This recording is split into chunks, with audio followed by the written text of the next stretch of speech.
Ang mabuting balita ng Panginoon ayon kay San Marcos.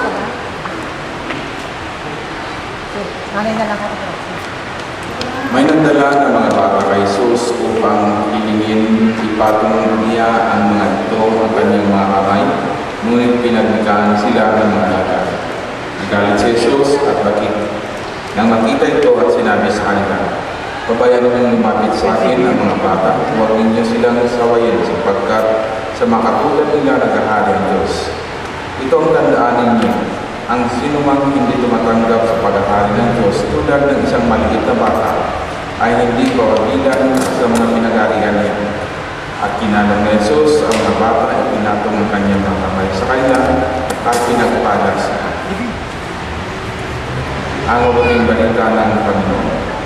Puri naman ng Panginoon sa Kristo. Mga kapatid, tayo lumuhog sa Pumoy Kapal upang magiling niyang kalingain ang batang bibinyagan, ang magulang, ninong at ninang at ang buong niyang sambayan ng balan. Ang iyong itutugon, Panginoon, dinggin mo kami. Panginoon, dinggin mo kami. Para sa banal na sambayanan ang ating lupain upang sa Amubay ni Pedro na Pastol para sa mga binyagan upang ang mga anghel ang umadala tapat sa kanilang pangako sa linya at sinunod sa halimbawa ng banal na Ana at Sina Jesus, Maria at Jose. Sila ay manatiling angkunin, tuwangan ang mga magulang sa paghubog ng kanilang mga inaanak. Manalangin tayo. Mahal na magulang, ninong at ninang, nung tayo binyagan, tayo ay nalibing kasama ni Kristo upang kasama rin niya tayong makabangon at makapagbagong buhay. Bilang tanda ng inyong pananagutan sa paghubog ng inyong mga anak ayon sa banal na aral, sariwain ninyo ngayon ang inyong pangako nung kayo'y binyagan at tatalikuran ang lahat ng kasamaan at kasalanan. Magulang, ninong at ninang, itinatakwil ba niyo si Satanas? Itinatakwil ba niyo ang kanyang mga gawain? Itinatakwil ba niyo ang kanyang pang-aakit? Ang iyong pong tugon, opo, sumasampalataya kami. Magulang, ninong at ninang, sumasampalataya ba kayo sa Diyos amang makapangyarihan sa lahat na naman? Sumasampalataya kayo sa Espiritu Santo sa banal na simbang Katolika sa kasamahan ng mga banal sa kapatawaran ng mga kasalanan at sa buhay na wala pa sa wala ng hanggan. Kaya nabukas sa mga kalooban na ang bata nito ay bibigyan upang patunin sa iba sa ibinahayag ng ating pananampalataya.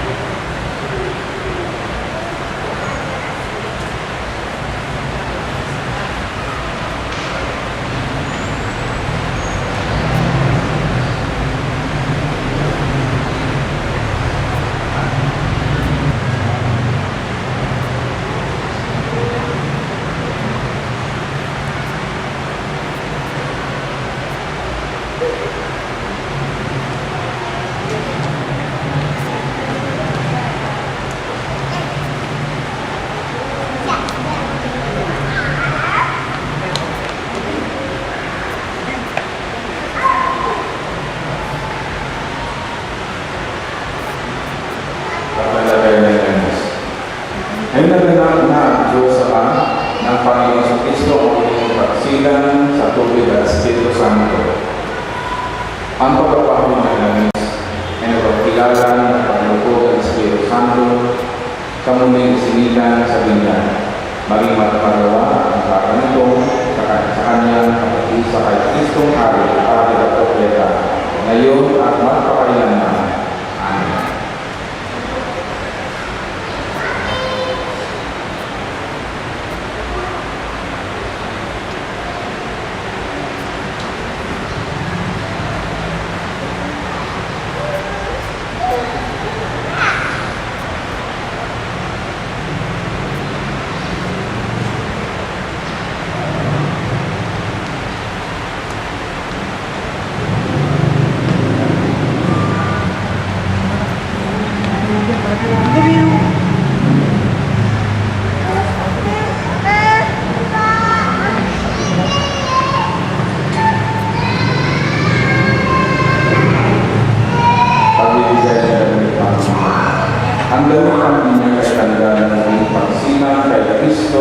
at ang dakilang karangalan ng mga anak ng Diyos.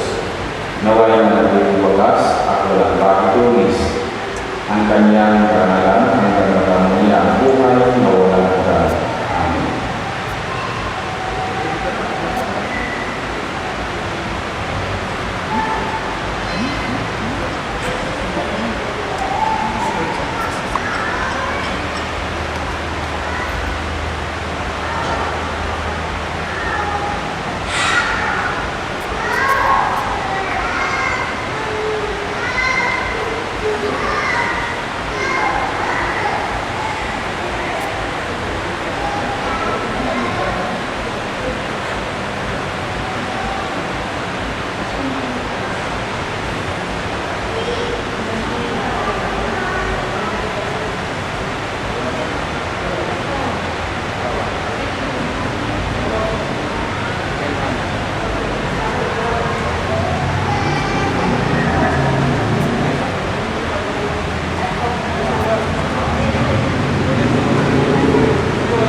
Amen.